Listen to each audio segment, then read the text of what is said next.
اس کے بعد جو مدنی صورتیں آتی ہیں یہ 10 ہیں، اگرچہ چھوٹی ہے تو 10 صورتوں سے بھی سوا پارہ بنتا ہے قرآن مجید کا۔ یہ سورہ حدید سے شروع ہوئی، سورہ حدید ہے، پھر سورہ مجادلہ ہے، پھر سورہ حشر ہے، پھر سورہ ممتحنہ ہے، پھر سورہ صف ہے جو آج ہم شروع کرنے لگے ہیں، پھر سورہ جمعہ ہے، پھر سورہ منافقون ہے، پھر سورہ تغابن ہے، پھر سورۃ الطلاق ہے، پھر سورۃ التحریم ہے۔ 10 صورتیں۔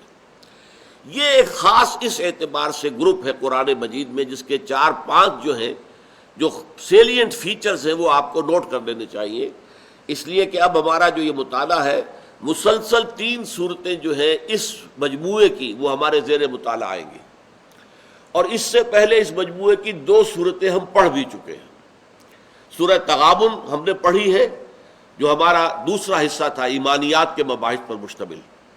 سورۃ التحریم ہم نے پڑھی ہے تیسرے حصے میں جو اعمال صالحہ کی تشریح اور تفصیل پر مشتمل ہے، اس میں عائلی زندگی، خاص طور پر خاندان کے سربراہ کی کیا ذمہ داری ہے، کیا حیثیت ہے، اس پر بحث ہوئی تھی۔ اب یہ 3 صورتیں، سورۃ الصف، سورۃ الجمعہ اور سورۃ المنافقون، یہ ایک ترتیب کے ساتھ ہم پڑھیں گے۔ ان صورتوں کے بارے میں چند باتیں نوٹ کر لیجئے۔ نمبر 1، یہ قرآن مجید میں مدنی صورتوں کا تعداد کے اعتبار سے سب سے بڑا گروپ ہے۔ 10 مدنی صورتیں کسی اور جگہ پر قرآن مجید میں یکجا نہیں ہیں۔ پہلا گروپ جو ہے اس میں اگرچہ 4 بہت طویل صورتیں ہیں، سورہ بقرہ 40 رکوع 286 آیات، پھر سورہ آل عمران 200 آیات، پھر سورہ نساء، سورہ مائدہ، یہ کوئی 6.25 پاروں پر مشتمل ہیں یہ 4 صورتیں، جبکہ آپ کو معلوم ہونا چاہیے کہ یہ 10 صورتیں ہیں اور یہ صرف 6 پارے پر مشتمل ہے، لیکن تعداد میں ظاہر بات ہے کہ 10 کا عدد زیادہ ہے 4 کے مقابلے میں۔ تو سب سے بڑا جو ہے حجم کے اعتبار سے نہیں، تعداد سور کے اعتبار سے، سورتوں کے تعداد کے اعتبار سے سب سے زیادہ بڑا گروپ یہ ہے۔ دوسری بات اس میں نوٹ کرنے کی یہ ہے کہ یہ اکثر صورتیں جو حضور پر مدنی دور جو شمار ہوتا ہے ہجرت کے بعد سے آپ کے انتقال تک، یہ مدنی دور ہے۔ تو مدنی دور کو بھی اگر 2 حصوں میں آپ تقسیم کریں گے تو 5 سال اور 5 سال بنیں گے، کیونکہ 10 سال ہے کل مدنی دور کے۔ ان 10 سالوں میں سے آخری 5 سال جو ہیں، پچھلے 5 سال، ان میں یہ صورتیں نازل ہوئی، سوائے ایک کے کہ سورۃ الحشر جو ہے وہ پہلے 5 سالوں میں آئی ہے، تیسرے سال میں آئی ہے، لیکن باقی جو ہے 9 کی 9 صورتیں سن 5 کے بعد 6، 7، 8، 9 اس میں نازل ہوئی۔ تیسری بات نوٹ کرنے کی یہ ہے کہ ان صورتوں میں خطاب تمام تر امت مسلمہ سے ہے، ان میں نہ کفار سے خطاب ہے، نہ اہل کتاب سے خطاب ہے، نہ یہود سے، نہ نصارہ سے، بلکہ خطاب ہے امت مسلمہ سے بحیثیت امت مسلمہ۔ البتہ امت کے اندر 3 گروہ شامل تھے، ایک مومنین صادقین، سچے مومن، جن کی تعریف سورہ حجرات میں ہم پڑھ چکے ہیں، جن کی تعریف کیا ہے؟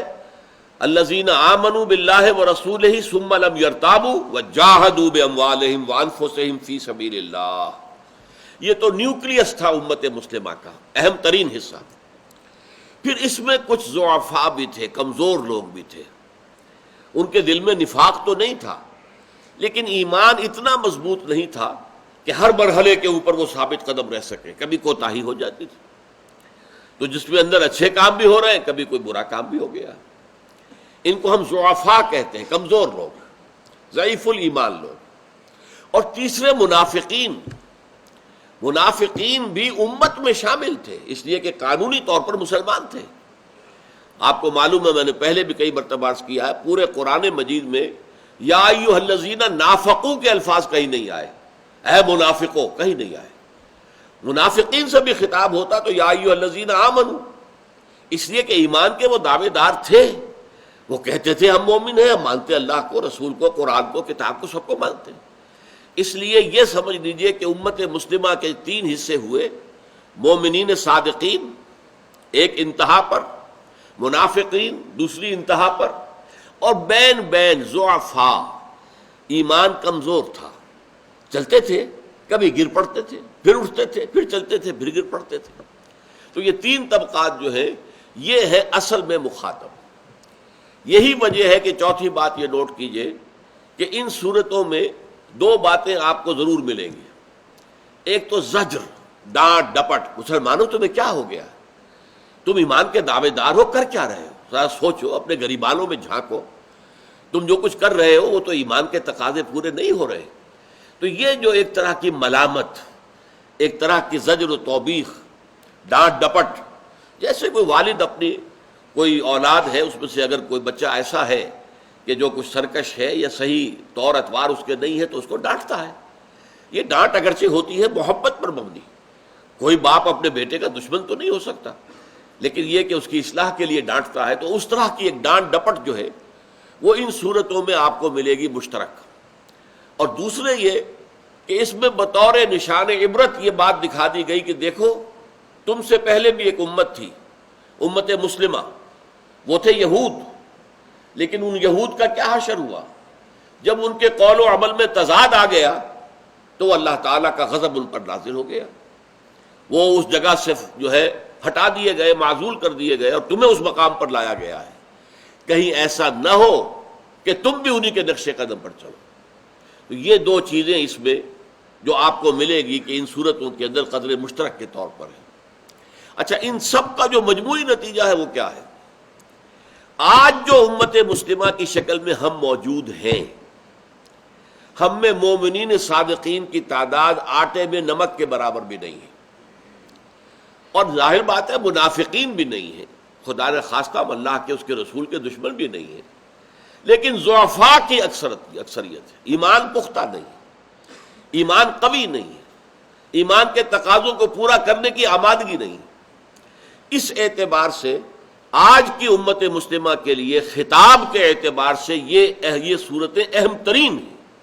یہ قرآن مجید کا حصہ جو سورہ الحدید سے شروع ہوتا ہے اور سورہ تحریم پر ختم ہوتا ہے، 10 صورتیں، یہ موجودہ امت مسلمہ کی ہدایت اور رہنمائی کے لیے اہم ترین حصہ ہے قرآن مجید کا. یہی وجہ ہے کہ جب میں نے یہ منتخب نصاب مرتب کیا قرآن مجید کا، تو آپ دیکھیے کہ اس میں 6 صورتیں، ان 10 میں سے 6 صورتیں شامل ہیں.